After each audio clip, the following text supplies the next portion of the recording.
काल तंत्र। व्यापार के सिलसिले में रणधीर अपने गांव की ओर जा रहा था। घनघोर बरसात में अपनी पुरानी बैलगाड़ी लेकर जंगल के रास्ते से जा रहा था। गरजते बादल और जंगल का ये डरावना सन्नाटा हर चमक के साथ अंधेरा और गहरा होता जा रहा था। कीचड़ में धंसते पहिए और सहमे हुए बैल। लगता है आज तूफान ने रणधीर का रास्ता रोकने की कसम खा ली है। फिर भी रणधीर मग्न होकर जा रहा था। हे बजरंगबली, कैसी घनघोर बरसात बरसा दी है। घर पहुंचना भी दुर्लभ हो गया है। अरे ये कीचड़ भी ना। बस अब हिम्मत रखो रे बैलो, थोड़ा और, अभी हमें गांव पहुंचना है। काश मैं कल्याणपुर में इतनी देर तक नहीं रुकता। अरे चलो रे, थोड़ा और जोर लगाओ, ये कीचड़ भी साथ नहीं छोड़ता। अरे बाप रे, ये बिजली तो सिर पर ही गिरी लगता है। कल्याणपुर की वह भीड़ अब किसी सपने जैसी लग रही है। यहाँ तो बस डर ही डर है। ये कैसी रात है, बारिश रुकने का नाम ही नहीं ले रही।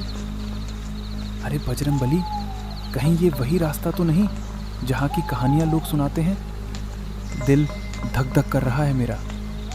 काश अब जल्दी कोई आसरा मिल जाए। बारिश अब और भी तेज होती जा रही थी। बूंदें इतनी वेग से गिर रही थीं कि चेहरे पर पड़ते ही हल्की सी चोट का एहसास होता था।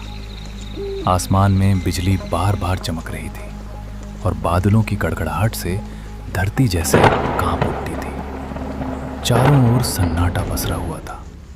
न कोई इंसान, न कोई आवाज, बस बारिश की लगातार ध्वनि और दूर कहीं से आती जंगली जानवरों की डरावनी आवाजें। रणधीर का दिल जोर जोर से धड़कने लगा। उसने इस रास्ते के बारे में कई डरावनी कहानियां सुनी थी। दिन में ये रास्ता सुरक्षित लगता था, मगर इस तूफानी रात में सब कुछ भयानक रूप ले चुका था। तभी अचानक उसे दूर कहीं से मंदिर की घंटी की आवाज सुनाई दी। अजीब बात यह थी कि वो आवाज बारिश के शोर के बीच भी साफ और गूंजती हुई सुनाई दे रही थी। रणधीर ने ध्यान से सुना। अरे ये आवाज, ये तो मंदिर की घंटी जैसी लग रही है। हाँ बिल्कुल, पर इतनी तेज बारिश में कौन बजा रहा होगा इसे? रणधीर ने बैलों को उस आवाज की दिशा में मोड़ दिया। कुछ दूरी तय करने के बाद उसे घने पेड़ों के बीच एक बहुत ही पुराना हनुमान मंदिर दिखाई दिया। मंदिर पत्थरों से बना था और देखने में काफी जर्जर व प्राचीन लग रहा था। पर अजीब बात यह थी कि उसके भीतर से हल्की सी रोशनी झिलमिला रही थी। रणधीर ने अपनी बैलगाड़ी मंदिर के पास रोकी और उत्सुकता व डर के मिले जुले भाव के साथ जल्दी से मंदिर के अंदर चला गया। मंदिर बाहर से जितना पुराना लग रहा था, अंदर उतना ही स्वच्छ और शांत था। हनुमान जी की मूर्ति के सामने अगरबत्तियां जल रही थीं और चारों ओर सिंदूर और चंदन की हल्की सी खुशबू फैली हुई थी। ऐसा लग रहा था जैसे किसी ने अभी अभी पूजा की हो, मगर वहां कोई दिखाई नहीं दे रहा था। कोई है यहाँ? कृपया बाहर आइए, मैं रास्ता भटक गया हूँ। बारिश बहुत तेज हो रही है, रास्ता कीचड़ में डूब गया है। बैल भी थक गए हैं। अगर थोड़ी देर यहीं रुक जाऊं तो कोई आपत्ति तो नहीं? अजीब है, मंदिर में रोशनी जल रही है, अगरबत्तियां भी सुलगी हैं, फिर कोई दिख क्यों नहीं रहा? कुछ देर बाद मंदिर के पीछे वाले कमरे से एक वृद्ध साधु प्रकट हुए, जिन्होंने गेरुए वस्त्र धारण कर रखे थे। उनकी लंबी सफेद दाढ़ी छाती तक लटक रही थी और माथे पर तिलक का गाढ़ा चिन्ह बना था। उनकी आंखों में गहरी शांति थी, पर चेहरे पर किसी गहरी चिंता की छाया साफ झलक रही थी। कौन हो तुम बेटा? इस तूफानी रात में यहाँ कैसे आ पहुंचे? महाराज, मैं पास के गांव कल्याणपुर से लौट रहा था। व्यापार देर तक चला, इसलिए देर हो गई। रास्ते में इतनी भयंकर बारिश शुरू हो गई कि कुछ सूझा ही नहीं। तभी मंदिर की घंटी की आवाज़ सुनी और यहाँ चला आया। इस समय जंगल में रुकना उचित नहीं है। ये जगह दिन में भले शांत लगे, पर रात में इसका रूप बदल जाता है। हर आवाज़ का यहाँ कोई ना कोई अर्थ होता है और हर सन्नाटे में कोई छिपा हुआ स्वर। बेटा, अगर तुमने बाहर की घंटी सुनी है तो जान लो, घंटी की आवाज हर किसी को नहीं बुलाती। मगर महाराज, आप कह रहे हैं कि वह घंटी हर किसी को नहीं बुलाती। इसका क्या मतलब है? साधु ने एक गहरी सांस ली। उनकी आंखों की शांति अब गंभीरता में बदल गई। कुछ पल तक वे मौन रहकर रणधीर को ध्यान से देखते रहे, मानो उसके भीतर कुछ खोज रहे हों। फिर धीरे से बोले, बेटा, आज की रात यहीं मंदिर में रुक जाओ। बाहर तूफान अभी थमने वाला नहीं है, मगर मेरी बात ध्यान से सुनना। आधी रात के बाद अगर कोई आवाज सुनाई दे, चाहे कोई पुकारे, रोए या तुम्हारा नाम ले, किसी भी हालत में इस मंदिर की सीमा के बाहर मत जाना। याद रखना, हर आवाज इंसान की नहीं होती। रणधीर को साधु की बात कुछ अजीब जरूर लगी, पर उनके चेहरे पर झलकती गंभीरता देखकर साफ महसूस हो रहा था कि वे मजाक नहीं कर रहे थे। जी महाराज, मैं आपकी बात का ध्यान रखूंगा।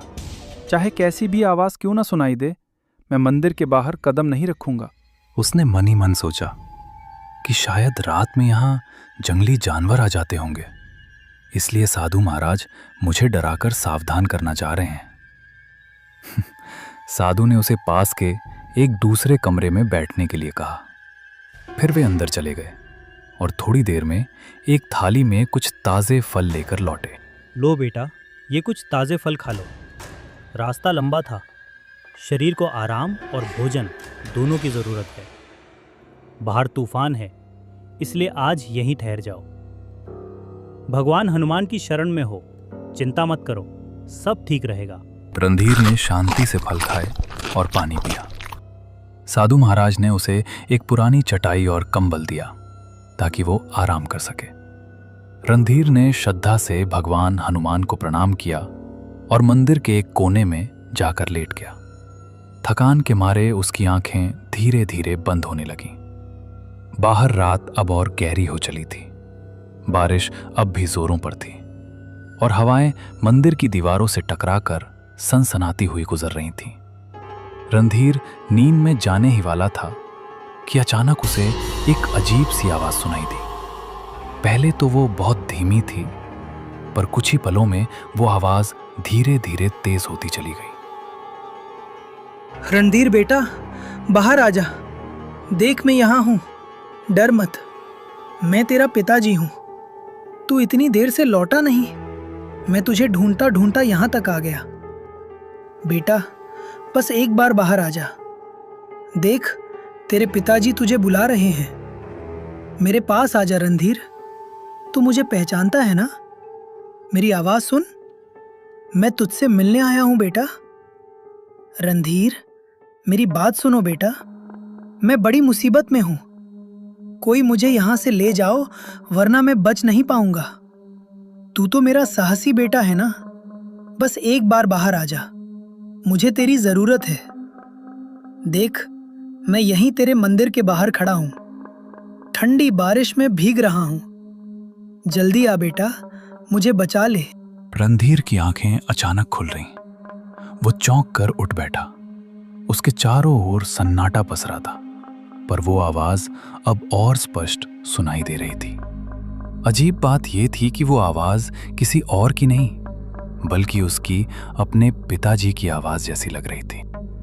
ये आवाज पिताजी की लग रही है, लेकिन पिताजी यहाँ कैसे हो सकते हैं? नहीं, ये सच नहीं हो सकता। वो तो गांव में थे। पर अगर सच में वो हैं, तो मैं कैसे अंदर बैठा रैंक रहूं? हे बजरंगबली, अब मैं क्या करूं? बाहर जाऊं या नहीं? रणधीर का दिल जोर जोर से धड़कने लगा, मानो उसकी छाती से बाहर निकल आएगा।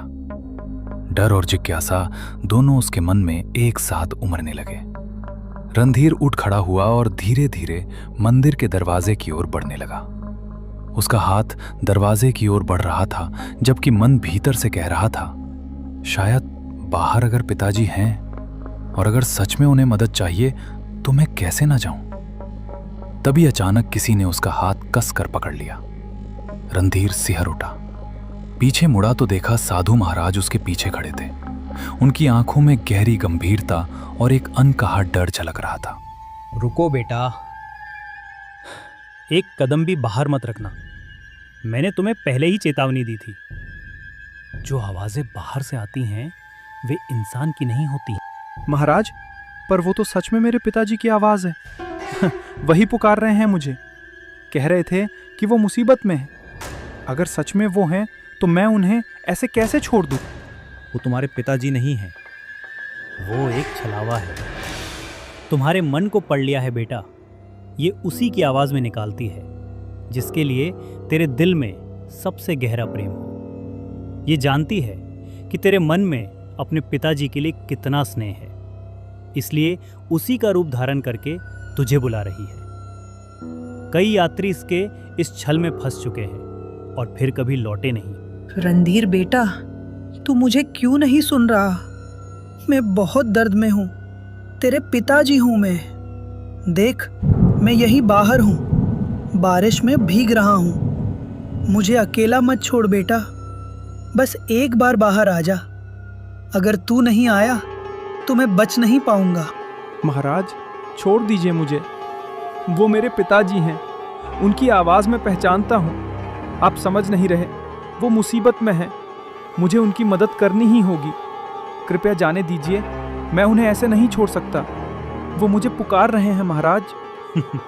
याद रखना, अगर तू बाहर गया तो तेरा नाम भी उनमें शामिल हो जाएगा। साधु ने झटके से रणधीर को वापस अंदर खींच लिया और जमीन पर बिठा दिया। फिर वे सीधे हनुमान जी की मूर्ति के सामने जाकर पद्मासन में बैठ गए और ऊंचे स्वर में मंत्र जपने लगे। पंडित, तुम कितना भी मंत्र जाप कर लो, मुझे नहीं रोक पाओगे। मैं फिर आऊंगा, बार बार आऊंगा। जब जब कोई इस मंदिर में कदम रखेगा, मैं उसे पुकारूंगा। तुम मुझे बांध नहीं सकते। मेरी छाया हर दिशा में फैली है। हर हवा में मेरा नाम गूंजता है। ओम हनुमते नमः। ओम रामदूताय नमः। हर हर महादेव। रक्षामि रक्षामि। उनके मंत्रों की गूंज पूरे मंदिर में फैल रही। धीरे धीरे बाहर की आवाज पड़ने लगी, मगर पूरी तरह से थमी नहीं। साधु ने मंत्र जाप जारी रखा। उनके माथे पर पसीने की बूंदें चमकने लगी थीं और पूरा मंदिर एक अजीब रहस्यमयी ऊर्जा से भर गया था। रणधीर डर के मारे कांप रहा था। उसका दिल तेजी से धड़क रहा था। अब डर मत बेटा, वो शक्ति अब लौट गई है। इस मंदिर की रक्षा स्वयं बजरंगबली करते हैं। तुम अब निश्चिंत होकर सो जाओ, मैं यहीं बैठा रहूंगा। कुछ देर बाद बाहर की सारी आवाजें एकदम थम गईं। अब बस बारिश की लगातार गिरती बूंदों की आवाज रह गई थी। रणधीर कांपते हुए वापस अपनी चटाई पर लेट गया, मगर उसकी आंखों में नींद कहाँ थी। वो पूरी रात जागता रहा। हराहट पर उसका दिल सहम उठता था। जब सुबह की पहली किरण मंदिर के अंदर पहुंची तो रणधीर धीरे धीरे उठा और बाहर निकल आया। बारिश अब थम चुकी थी, लेकिन मंदिर के चारों ओर जमीन पर अजीब से पैरों के निशान बने हुए थे, जैसे कोई अनजानी चीज रात भर मंदिर के इर्द गिर्द घूमती रही हो। तभी साधु महाराज अपनी कुटिया से बाहर आए। उन्होंने चारों ओर देखा और गहरी सांस ली, मानो किसी लंबे संघर्ष के बाद राहत मिली हो। देख रहे हो बेटा, ये निशान, ये उसी छाया के हैं जो पूरी रात मंदिर के चारों ओर मंडराती रही। वो कोशिश कर रही थी कि तुम्हें बाहर खींच ले जाए, तुम्हारे मन के प्रेम का इस्तेमाल करके तुम्हें अपने जाल में फंसाए।